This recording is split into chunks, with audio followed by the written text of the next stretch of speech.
Hola a todos, vamos a ver, perfecto, vamos a trabajar un poquitito. ¿Qué es lo que tenemos que hacer hoy? Hoy vamos a ver la PEC, vamos a aprender a hacer la PEC obligatoria que tenemos. Venga, vamos a ver, aquí me dice, cuando se investiga un fenómeno que ya ha ocurrido, estamos ante una investigación ex post facto, una investigación de campo, una observación científica. A ver, cuando ya ha pasado el hecho, yo no estoy experimentándolo, no es un experimento de campo, yo no estoy haciendo un experimento. Entonces la B no puede ser. Sí que podría ser una observación científica, pero a posteriori de resultados. Realmente científica no sería, sería una observación de resultados que ya han pasado. Pero científica no, porque cuando lo hacemos de manera científica tenemos que controlar lo que está pasando.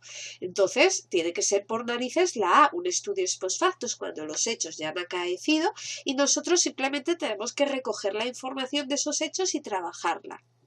Vamos a ver. Kerlinger propone dos grandes objetivos para el diseño de investigación. El más técnico, relacionado con, con la estadística, es el de controlar la varianza. ¿Esto con qué tiene que ver? Bueno, pues esto tiene que ver con por ejemplo, con la NAVA. La NAVA, ¿qué hacemos?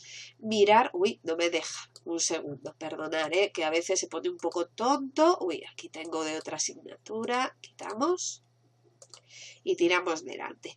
La NAVA lo que hace es mirar las diferencias que hay entre los grupos. Estas diferencias son variaciones, por eso también se les puede llamar varianzas. Y además, poder mirar las diferencias que hay dentro de los grupos.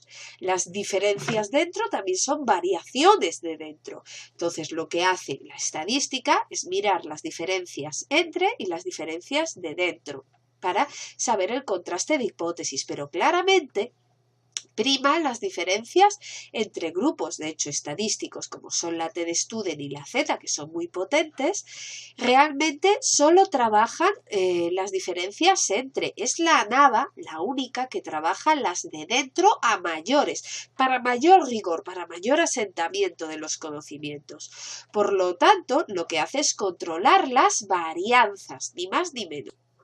Ahora, la 3 dice, al hablar de las fuentes de invalidez interna de un diseño, hemos citado la pérdida de sujetos a lo largo de la investigación. A esta se le conoce como mortalidad experimental. Que se vaya un sujeto es a lo que llamamos mortalidad experimental. No significa que se tengan que morir.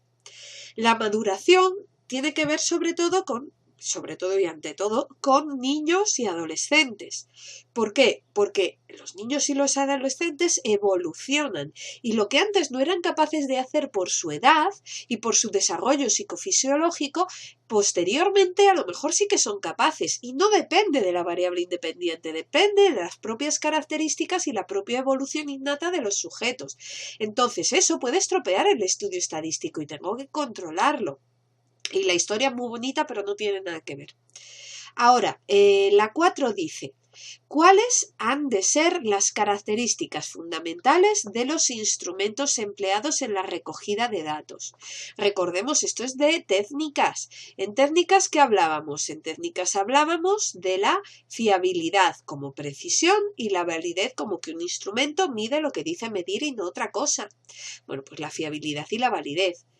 En el caso más sencillo de análisis de varianzas, la varianza total se descompone en experimental y del error, experimental y entre grupos, de dentro o del error. Bueno, aquí tenemos que saber que hay toda una serie de sinónimos, ¿vale? Hay una serie de sinónimos.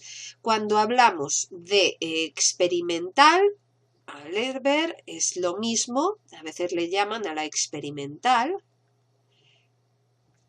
que es la que depende de la variable independiente. La variable independiente, cuando tenemos, por ejemplo, tres grupos, la variable independiente aplica de una forma diferente al grupo 1, al grupo 2 y al grupo 3. A los tres les aplica formas diferentes. Entonces, Ahí tenemos que mirar que la diferencia, varianza experimental, es la que aplica la variable independiente, en donde nosotros miramos las diferencias que hay entre grupos. Por eso también se le puede llamar entre grupos.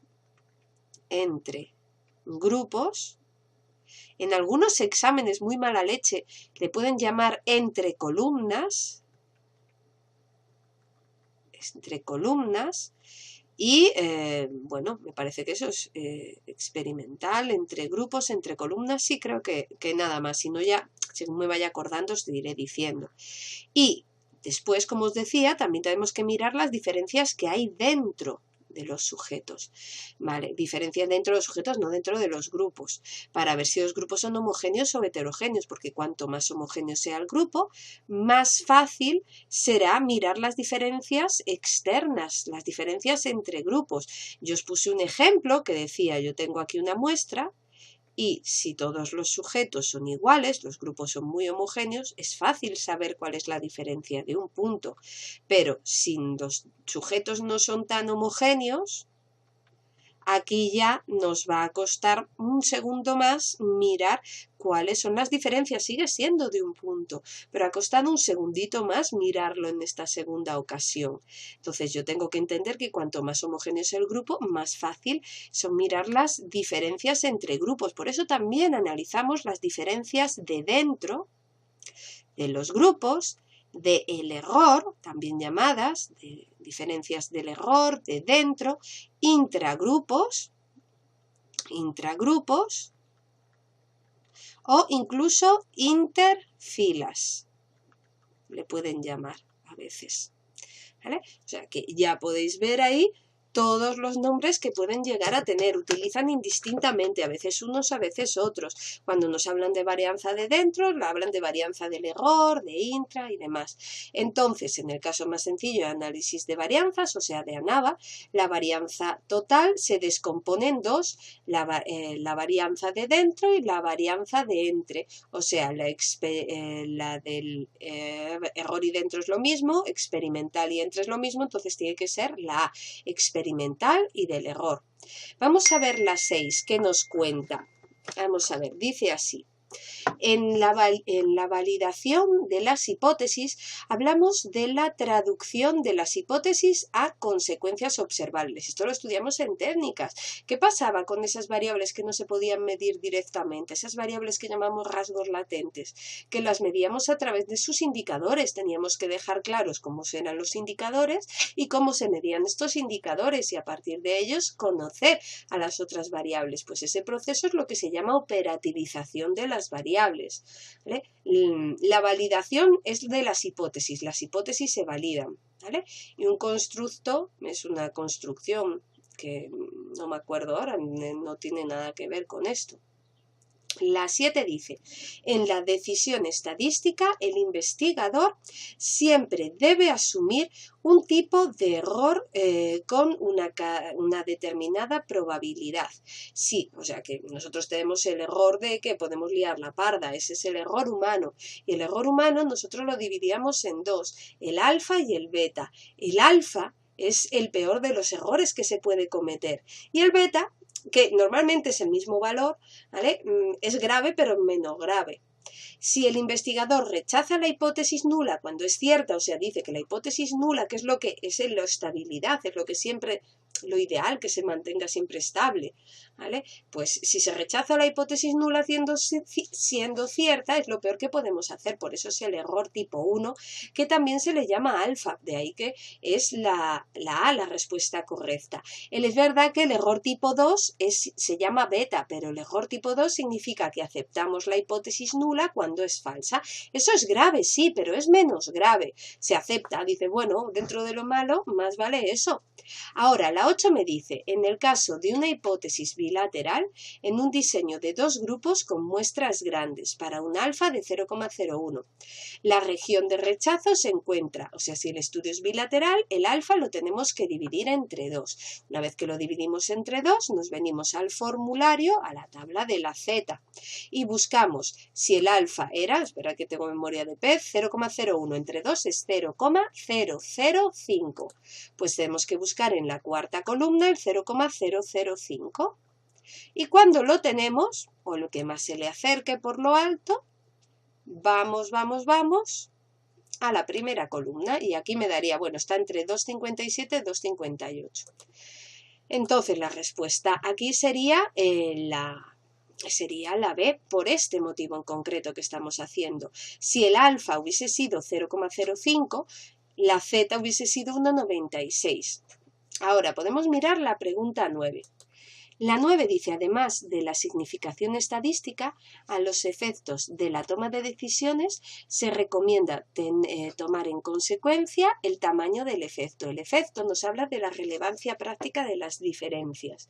O sea que si rechazamos la hipótesis nula, necesitamos también saber si son relevantes en la práctica o no, porque puede que haya diferencias significativas, pero que después a la hora de la verdad no merezca la pena tenerlas en cuenta.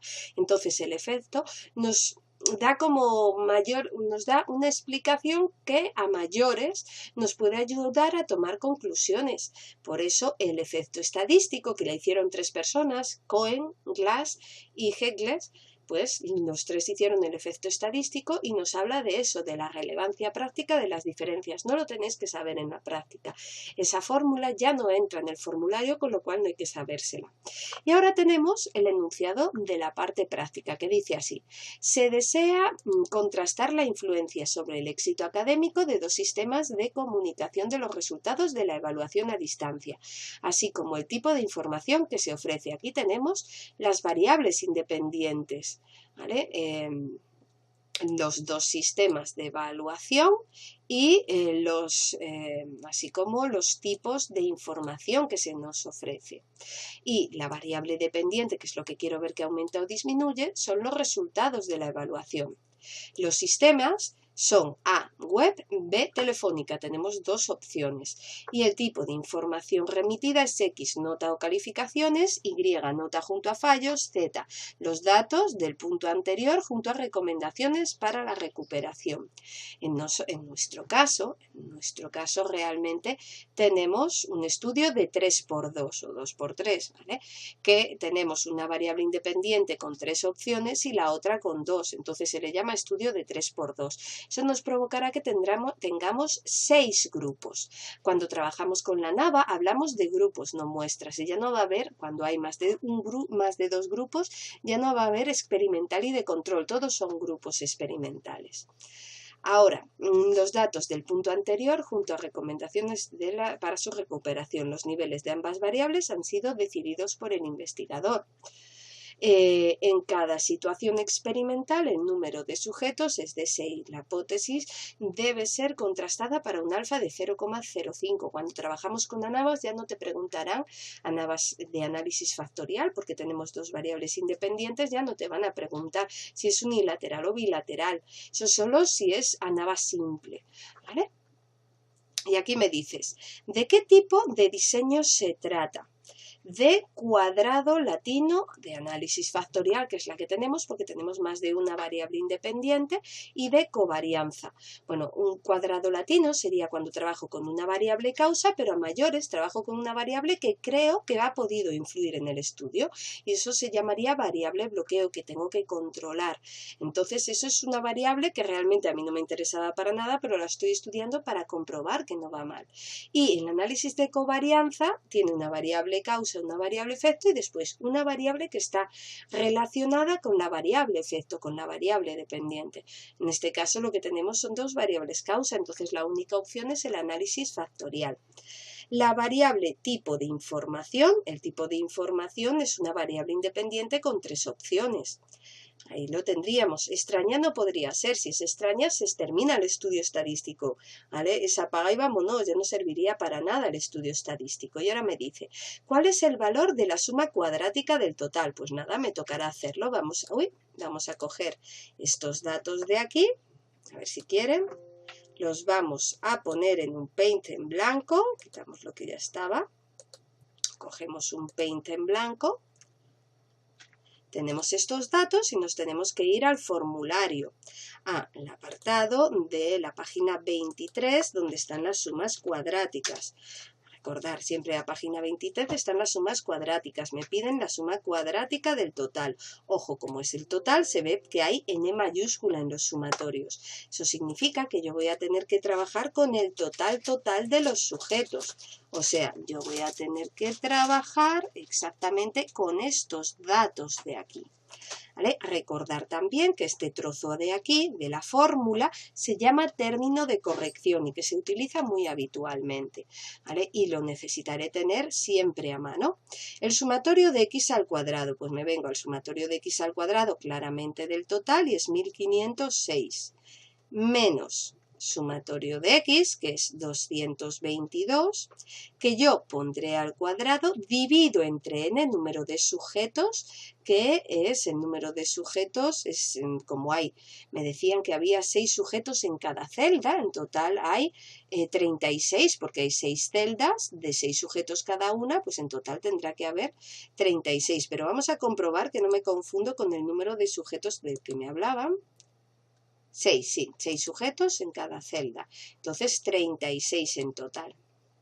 Bueno, todo esto va restado menos 36 total y ahora sumatorio de x. Yo sí, ya lo tengo hecho, que estoy atontada, perdón, que tengo un gripazo, que estoy atontada. Entonces el 1506 lo dejo tranquilo y puedo hacer este término de corrección, que cuando lo tenga hecho lo voy a apuntar porque siempre es útil, siempre es necesario. El 222 lo pongo al cuadrado y lo divido entre 36 y me da 1369. Bueno, pues lo pongo aquí, 1369 y también aquí, porque ya os digo que este número es importante. Ahora ya puedo hacer la suma cuadrática del total, que será 1506 menos 1369, a ver qué me da. Me da 137. Bueno, vamos a ver si hay un 137 por aquí, en las respuestas. Vamos a mirar la PEC, a ver si nos salía. ¿Dónde andará la PEC? Aquí está. Vamos buscando y sí, la A es 137. Ahora me pide el valor de la suma cuadrática de dentro. Bueno, el valor de la suma cuadrática de dentro, para ello tenemos que mirar que la suma cuadrática de dentro es la suma cuadrática del total menos la suma cuadrática entre grupos. Recordar, esta fórmula no hace falta tenerla. Entonces, yo necesito la suma cuadrática entre, porque la del total ya la tengo y es este trozo de aquí, el de abajo no se trabaja. Entonces, yo ahora necesitaría, a ver si me deja, yo necesitaría hacer esta nueva fórmula, ¿vale? Voy a copiar que la suma cuadrática del total era 137 y hago desaparecer todo lo demás. Todo esto lo hago desaparecer. La primera parte es la que tengo que hacer, porque la segunda, si os fijáis, es el término de corrección, es este 1369 que vimos antes. Ya lo tengo hecho, no tengo que volverlo a hacer. Me tocaría hacer esta primera parte, que es con n minúscula. Eso significa que tiene que hacerse para cada una de las celdas. En cada una de las celdas en general, así tendría que empezar haciendo 24 al cuadrado dividido entre 6 más 32 al cuadrado dividido entre 6 más 43 al cuadrado dividido entre 6 más 31 al cuadrado dividido entre 6 más 41 al cuadrado dividido entre 6 más 51 al cuadrado dividido entre 6 y todo ello, una vez que lo hemos hecho, le restamos el término de corrección que es 1369. ¿Qué es esto de aquí? Pues podemos empezar a hacer 24 al cuadrado me da 576, que divido entre 6 y me queda 96. Pues voy poniendo los datos. 96 más 32 al cuadrado dividido entre 6 me queda 170.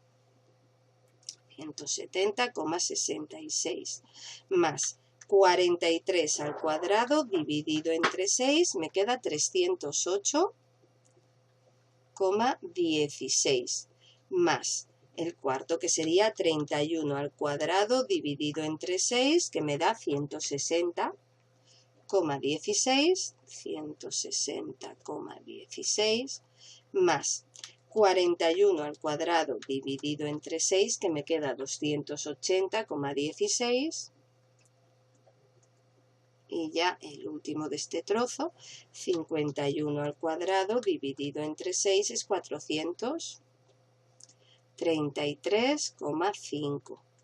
Esto por un lado, y a esto le restaré 1369. ¿Puedo hacer todas estas sumas? Sí. 433,5 más 280,16 más 160,16 más 308,16 más 170,66 y más 96 me da 1448,64. Entonces esto será 1448,64 menos 1369. Y esa será la suma cuadrática entre grupos. Si a esto, este número de aquí, le restamos 1369, me dará 79,64. Esto será suma cuadrática entre grupos, que no me lo pedían, pero bueno, yo ya lo tengo. 79,64. Ahora la suma cuadrática de dentro, que era la del total menos la de entre, o sea, 137 menos 79,64 y me da 57,36. Vamos a ver si hay ese valor, 57,36. Vamos a irnos a los resultados de la PEC y a ver qué nos da. 57,33 le dio a ellos, pero bueno, esa diferencia de decimales no es importante. Ahora, la 4 me dice, ¿cuáles son los grados de libertad entre y dentro? Bueno, nos venimos a la página 23 y aquí tenemos los grados de libertad entre y de dentro. Solo hay excepción que es para grupos emparejados, que ya os explicaré. En el grupo emparejado, la de dentro es número de parejas menos 1. ¿Vale? Entonces, aquí, número de grupos menos 1, había 6 grupos menos 1, 5.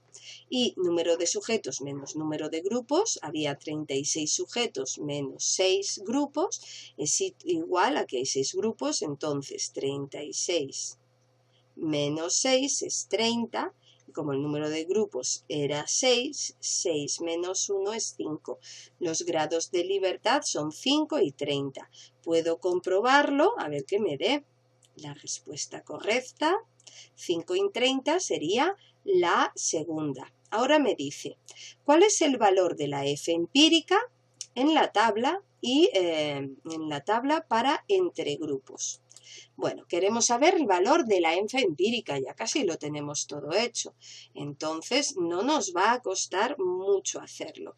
Primero, yo para hacer la F empírica necesito la media cuadrática o varianza de entre grupos y la media cuadrática de dentro.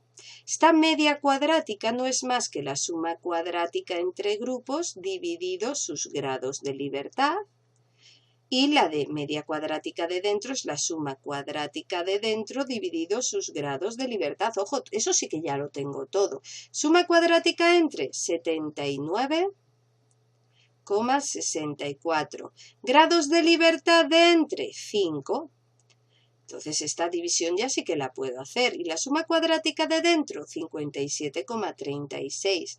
Grados de libertad de dentro, 30. Entonces ya puedo ir haciendo 79,64 entre 5 me da 15,92.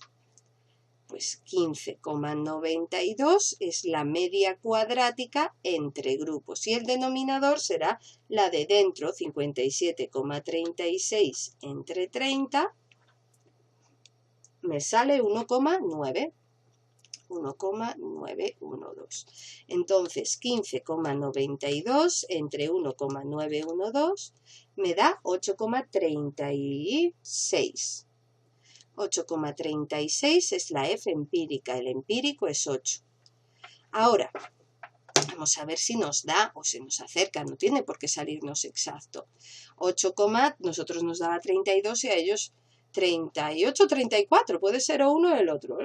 Supongo que sea el 34, pero bueno, Tenemos que buscar el valor teórico. Para buscar el valor teórico necesitamos saber el nivel de confianza. Como hablábamos de un alfa de 0,05, eso significa que tenemos un nivel de confianza del 95%. Y es importante porque yo tendré que bajar hasta la tabla de la página 51, que es donde está el nivel de confianza del 95% en la tabla de la F. La tabla de la F trabaja con, niveles de confianza, les llama percentiles. Cada hoja tiene un nivel de confianza diferente. El nivel de confianza del 95% para un alfa de 0,05 es la página 51 y la de el 99% para un alfa de 0,01 es la 53, que son los que más utilizaréis. Ahora, vosotros aquí tendremos que buscar en la primera fila los grados de libertad entre grupos, que son 5, y trazar una línea. Una vez que lo tenéis, en la primera columna buscar los grados de libertad de dentro de los grupos. Voy a tener que bajarlo más porque ya veis que no me entraba. Entonces, primera fila, 5. Primera columna eran 30. ¿No? Pues cogemos ahí, me da 2,53. Sí que daba una respuesta a eso, ¿no? Vamos a ver cuál es. 2,53 valor teórico, 8,34 valor empírico. Ya con eso yo sé si se cumple o se rechaza la hipótesis nula. ¿Por qué? Porque el empírico es mucho más grande que el teórico. Cuando el empírico, a ver si quiere ponerse, es más grande que el teórico, eso significa que rechazamos la hipótesis nula y que sí que hay diferencias estadísticamente significativas entre las variables, que las diferencias que encontramos en general, en este caso porque era el empírico general de entre todos los grupos, pues en general sí que se rechaza la hipótesis nula. ¿Se puede rechazar la hipótesis nula para entre tipos de información y sistemas de comunicación? Bueno, en general sí que se podía, pero no sabemos si cada uno por separado se puede. ¿Cómo lo tendríamos que hacer? Bueno, para ello necesitaríamos hacer el mismo proceso que hemos hecho ahora, pero separado por grupos. O sea, yo lo que he hecho es el cálculo para general. Ahora tengo que hacer este mismo proceso, pero para cada uno de los grupos. Entonces necesitamos la suma cuadrática de entre sistemas de comunicación y la suma cuadrática de entre tipos de información. ¿Cómo sacamos la suma cuadrática entre sistemas? Bueno, para ello me tengo que venir, como todas las sumas cuadráticas, están en la página 23, pero un segundo que tengo que rotar, me tengo que venir a la página 23 del formulario. Y aquí está la suma cuadrática entre, que yo puedo adaptarla para que sea entre exactamente sistemas de comunicación. Esta es la fórmula y será tan fácil como mirar los sumatorios de X de los sistemas de comunicación y el n será el número de sujetos en cada sistema. Si cada celda tiene 6, pues el sistema A tiene 6 y 6, 12 y 6, 18.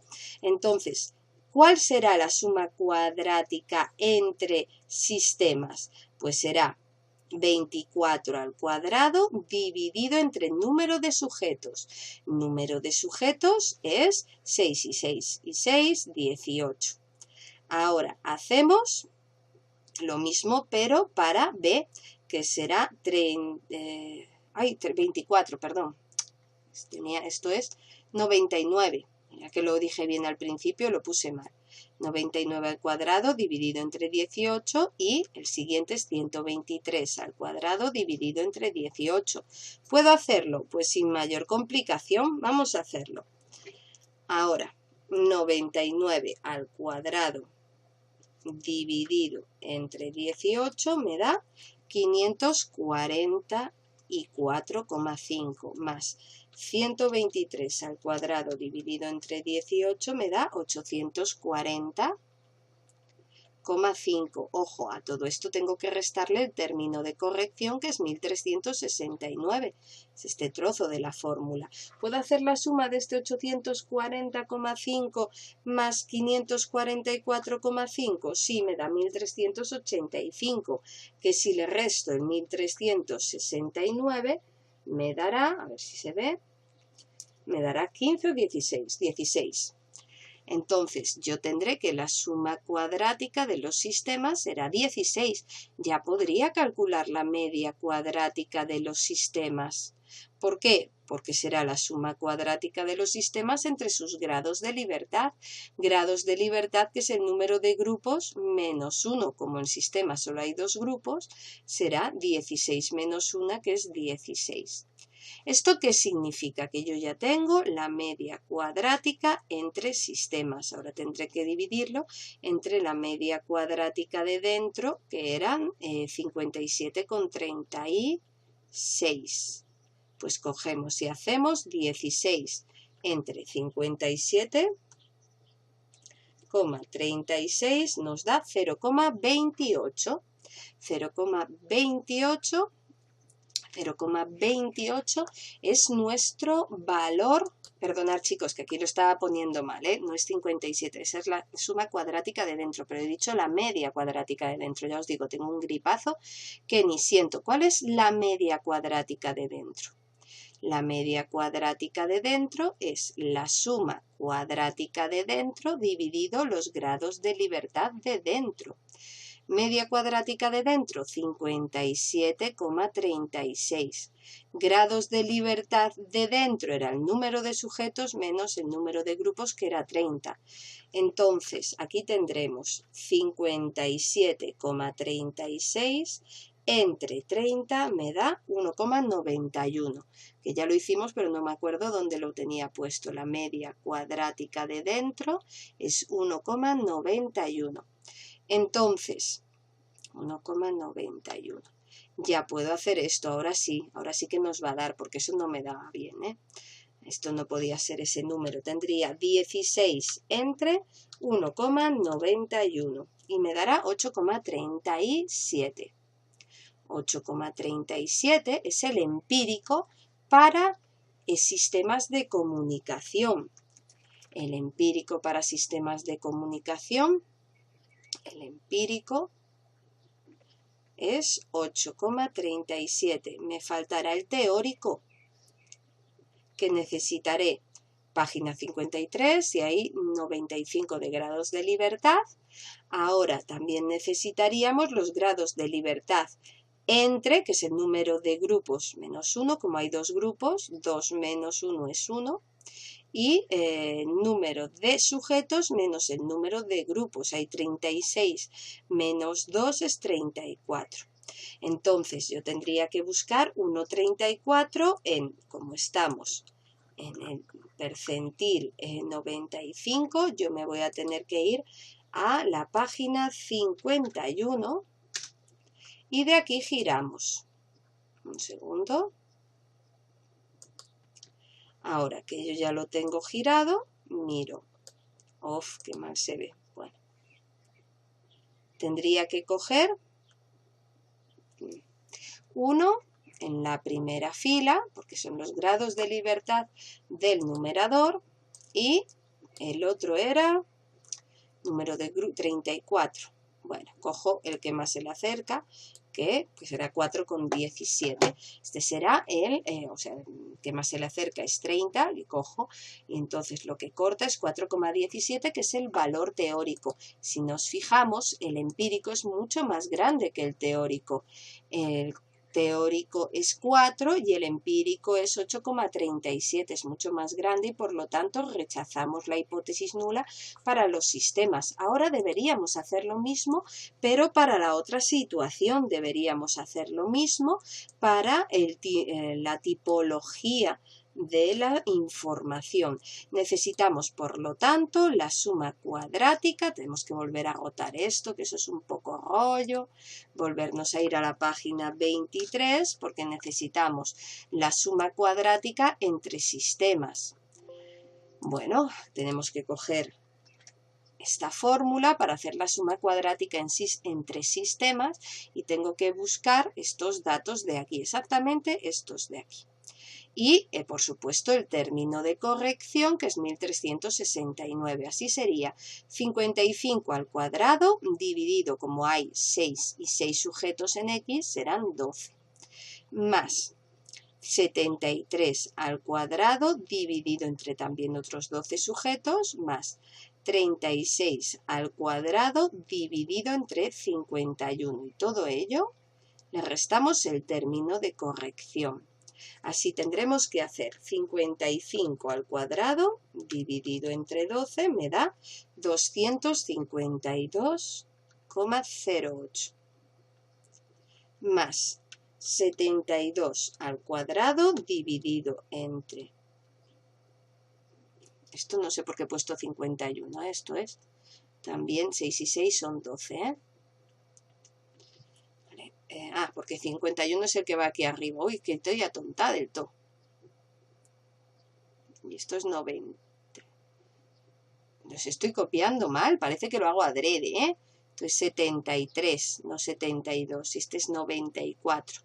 Voy a volverlo a hacer, que seguro que me he confundido. 73 al cuadrado dividido entre 12 me sale 444,08 y el último 94 al cuadrado dividido entre 12 me sale 736,33. Compruebo el primero, por si lo hice mal, 55 al cuadrado dividido entre 12, 252. Pues sumamos 252 más 444,08 más 736,33, que me da un total de 1432,49, le resto el término de corrección, que es 1369, y me da 63,49.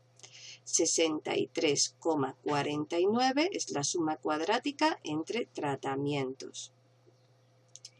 Ahora necesitaría los grados de libertad de estos casos. Hay tres grupos, X, Y y Z. Número de grupos menos 1 será 3 menos 1, 2. Y con esto ya puedo calcular la media cuadrática de entre tratamientos, que será este 63 entre 2 y me da 31,74. Que si lo divido entre la media cuadrática de dentro, que era 1,91, me da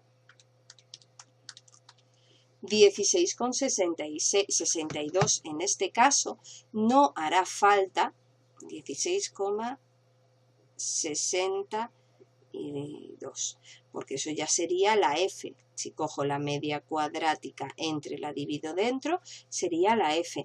Y no necesitaría buscar el teórico. ¿Por qué? Porque los datos son mayores.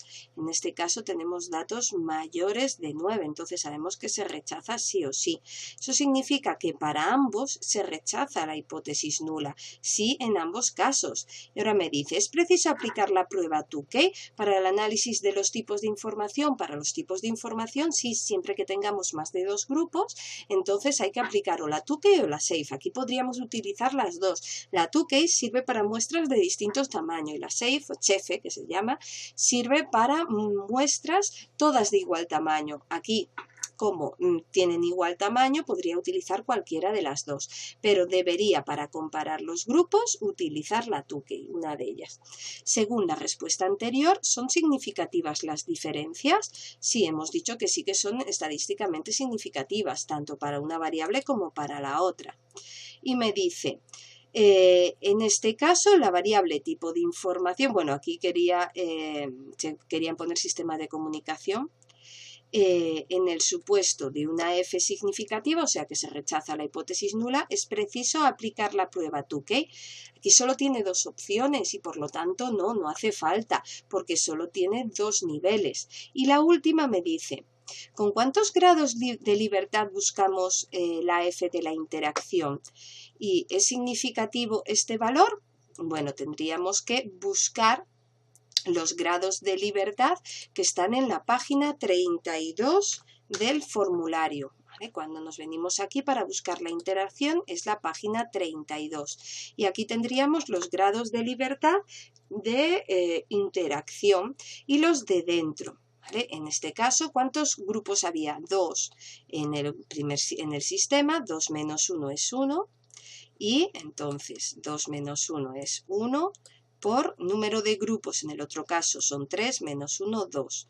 O sea que 2 por 1 es 2, 2 grados de libertad.